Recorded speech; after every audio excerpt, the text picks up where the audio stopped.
Gumawa si Hapon ng hapunan namin tekadon. Hello, minasan konnichiwa. Tara samahan nyo kami today's mini vlog. Ito nga po pala yung katuloy ng mini vlog namin ng isang araw. Katapos namin kumain, si Kenshin naman ay nakatulog na kaagad. Nais ko nga pala yung pwesto ni Kenshin habang natutulog siya. Hindi ko lang po nabidyohan. Pagsapit naman ng alas 5 ng hapon, hinugasan ko na tong bathtub. Araw-araw kami naliligo, kaya araw-araw din kami magpapalit ng tubig dito sa bathtub. Dito po sa Japan, kahit mainit po yung panahon, nag-oopero po yung mga ko. Minsan naman, hindi na ako nagbabathtub dahil mainit na ngayong panahon tapos mainit pa yung tubig. Pero dahil nandito kami kilabinan kong hapon, nag-oopuro kami ni Kenshin. Minsan kasi kapag hindi kami nag-oopuro, pinapansin nila yun. Basta ado mapampansin da ante.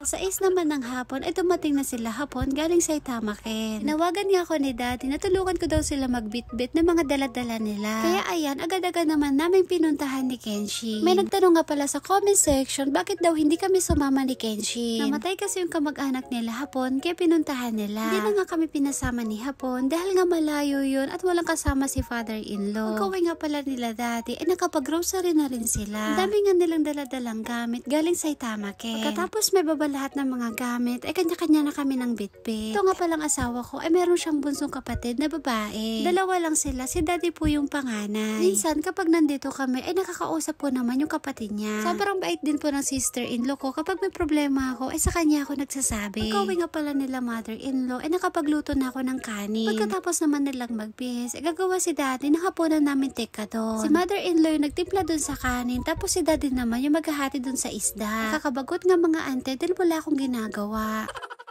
Hinati-hati na nga ni Hapon tong sashimi sa kanya nilalagay dun sa ibabaw ng kanin. Dahil anim po kaming kakain, kaya anim din po yung piniprefer ni Daddy. Si Hapon ko nga po pala ay chef siya dati. Marunong siya magkatay at maghati ng mga malalaking isda. Dahil chef po si Hapon ko ay magaling po siya magluto ng mga Japanese food. Tapos hindi lang po pang Japanese food yung kaya niyang lutuin. Kaya niya din magluto ng ibang putahe kagaya ng Italian food.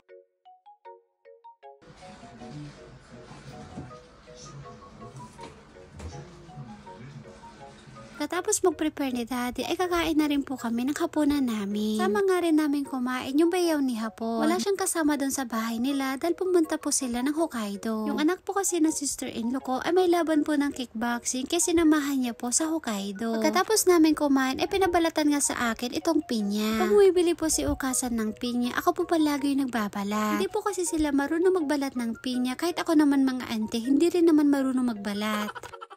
Basta ako, binabalatan ko lang itong mga ante. Ang mahalaga ay makain namin. Tadaan, eto na nga po yung pinya na nabalatan ko. Katapos ko mabalatan itong pinya, ay hati-hatiin ko na po ito para maibigay ko na sa kanila. Itong mga binan ko pong hapon, ay mahilig po sila sa prutas. Kahit na may edad na, ay malalakas pa sila dahil yun sa mga kinakain nila. Hindi rin po sila mahilig sa mga mamantika. Hindi rin po sila mahilig sa prito at minsan lang po sila kumain ng karne ng baboy. Kahit manok, ay hindi rin po sila kumakain. Ang palagi po nilang kinakain ay fresh na isda, inihaw na isda, o kaya naman gulay. Kaya gusto ko po silang gayahin mga ante kasi may disiplina po sila sa pagkain. Gusto ko kasi kapag tumanda ako, ay ganito pa rin ako kalakas. Pero kahit gusto ko silang gayahin, mas masarap pa rin kasi yung pagkain nating mga Pinoy. Kaya hindi ko pa rin maiwasan magluto ng mga pagkain nating mamamantika.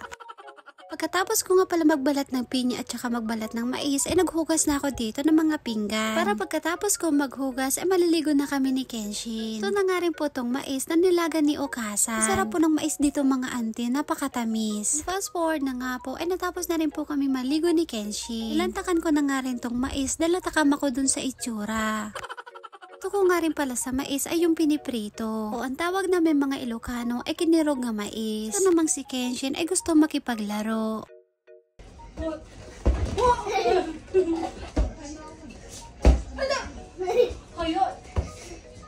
Tapos namin maglaro ni Kenshin ay nagabot ng pera si Daddy. Labas nga kami ng anak ko para bumili ng inumin sa 7-Eleven. Bago kami lumabas ay tinanong ko muna si father-in-law kung meron siyang gustong ipabili. Ang pinabili nga ni Otosan ay ice cream. Wala pa po 3 minutong paglalakad ay nandito na po kami sa 7-Eleven. Bumili nga po ako dito ng 2 variety. Ito po yung palagi naming iniinom. Nigay ko na nga kay Kenshin kaso hindi daw niya mabuhat mga ante. Iba naglastog ko na nagkat kaya na tapos madimat ngayam.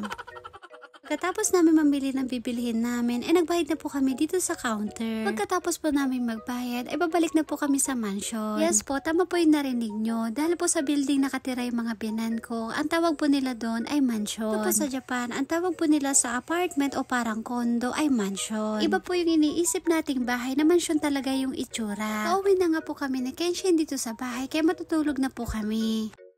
Tanda, Jabi, Po, Janyo, Very good. Kona,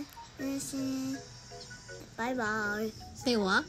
So yun lang po, at dito na po natatapos ang ating mini vlog. Maraming salamat po. Thank you for watching. Sayonara and bye!